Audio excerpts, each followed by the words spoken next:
இன்னைக்கு கோங்குரா தோசை பண்ண போறோம். இது நம்ம ரெகுலரா வச்சிருக்கிற இட்லி மாவு தான். இது கோங்குரா பேஸ்ட் இது. புளிச்சக்கீரைய அ கிளீன் பண்ணிட்டு, வாஷ் பண்ணிட்டு, மிக்ஸியில போட்டு ஃபைன் பேஸ்ட்டா அரைச்சு வச்சிருக்கேன். இதுதான் அது. இப்ப இந்த பேஸ்ட்ட வந்து இத அப்படியே இதுல விட்டுப்போம். அதுக்கு முன்னாடி இது ஒண்ணு மட்டும் சொல்லிர்றேன். இது வந்து கரண்டி ரெகுலர் தான். இப்ப நம்ம தோசை போடுறதுக்கான கரண்டி வந்து இந்த மாரி பேஸ் ஃப்ளாட்டா இருந்துச்சுன்னா, உங்களுக்கு நல்ல ஈஸியா தடவிடலாம். அ சீக்கிரம் கவரேஜ் இருக்கும். ஏரியா வந்து நல்லா கவர் ஆகும். அ தோசை பிகினர்ஸ் கூட கொஞ்சம் நல்லா ரோஸ்ட்டா ஊத்துறதுக்கு ஈஸியா வந்துரும். ஸோ இந்த மாரி தோசை கரண்டி வச்சுட்டீங்கன்னா, உங்களுக்கு கம்ஃபர்டபுளா இருக்கும். நெறைய தோசை போடும்போது கூட உங்களுக்கு கஷ்டமா இருக்காது. ஈஸியா இருக்கும். இப்ப இந்த இது ஃபைன் பேஸ்ட்டு, புளிச்சக்கீரையோட பேஸ்ட்ட இதுல விடுவோம். ஜஸ்ட் இதுல விடுவோம் அவ்வளோதான். இந்த பவுல்ல காமிச்சேன்ல புளிச்சக்கீரை, அது நல்லா ஃபுல் கை ஃபுல்லா இருக்கும் அந்த பவுல்ல போட்டிருந்த கீரை. அத வந்து அப்படியே அரைச்சுட்டு இந்த பவுல்ல ஃபுல்லா வந்துச்சு. இத அப்படியே விட்டுருக்கோம் இதுல.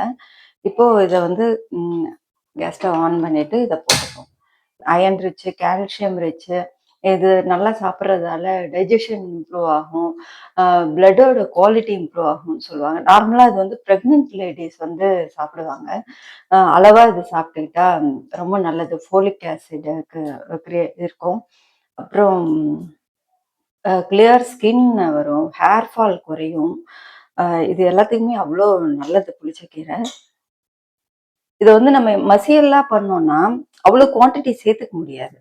சரி, இத வார்த்து பார்ப்போம்.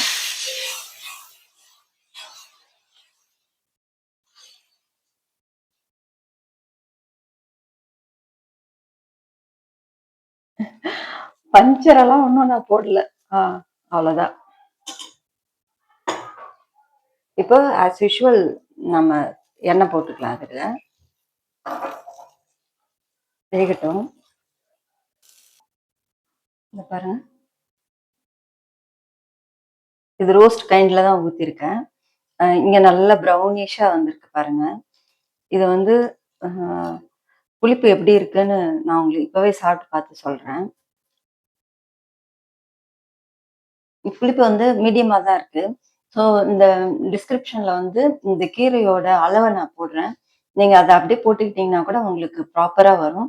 இத பிடிச்சிருக்கும்னு நெனைக்கிறேன். இத செய்து பாருங்க. இது உடம்புக்கு ரொம்ப நல்லது. ஒரு ட்ரை பண்ணி பார்ப்போன்றதுக்காகவாவது இத ட்ரை பண்ணுங்க.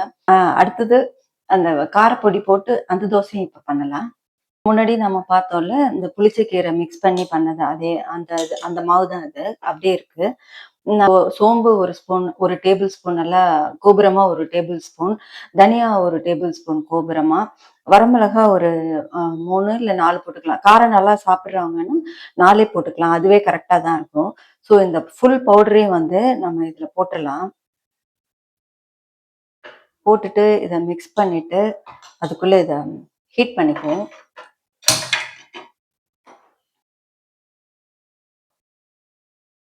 கைண்ட்ல இருக்கும். இத சாப்பிடுறதுக்கு சும்மாவே சாப்பிடலாம் ஸ்நாக்காக. பசங்கலாம் இத வந்து இந்த ஃப்ளேவர்னா கொஞ்சம் விரும்பி சாப்பிடுவாங்க. இதுல நம்ம வேணும்னா ஆனியன் கூட போட்டுக்கலாம். இந்த பொடி மட்டுமே கூட போதும். ஹீட் ஆயிடுச்சான்னு பார்க்கலாம்.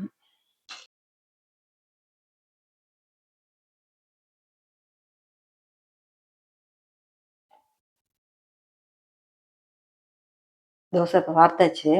எப்பவும் தோசைக்கு விடுற மாதிரி எண்ணெய் விட்டுப்போம் அதுக்கு. இந்த இட்லி மாவு வந்து ஆல்ரெடி புளிக்காத மாவா இருந்தா கொஞ்சம் பெட்டரா இருக்கும். ஏன்னா, ஆல்ரெடி புளிச்சக்கீரையில புளிப்பு இருக்குங்கிறதால, இட்லி மாவும் கொஞ்சம் நல்ல கொஞ்சம் புளிச்ச மாவா இருந்து, இதுவும் புளிச்ச கீரையும் சேர்த்தோம்னா ரொம்ப புளிக்கும். கொஞ்சம் சாப்பிட முடியாது சில பேருக்குலாம். அதனால கொஞ்சம் கரெக்ட்டா ஃபெர்மெண்ட் ஆயிருந்தா போதும் இதுக்கு. இங்க பாருங்க. இது ஆனா திருப்பி போட்டு தான் ஆகணும்.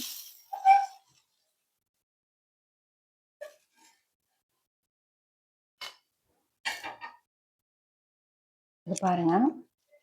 இதுவும் அதே மாரி பேப்பர் ரோஸ்ட் மாதிரி இருக்கு. நல்லா தின்னா வந்திருக்கு. ப்ரவுன் கலர்ல ஆயி ரோஸ்ட் ஆயிருக்கு. அ இத இத சாப்பிட்டு பார்த்து சொல்றேன். எப்படி இருக்கு அப்படின்னு. இதுவும் ரொம்ப யம்மியாவே இருக்கு. நல்லாருக்கு. நீங்க இத அவசியம் ட்ரை பண்ணுங்க. பிடிச்சிருந்ததுன்னா லைக் பண்ணுங்க, ஷேர் பண்ணுங்க, சப்ஸ்கிரைப் பண்ணுங்க. Thank you.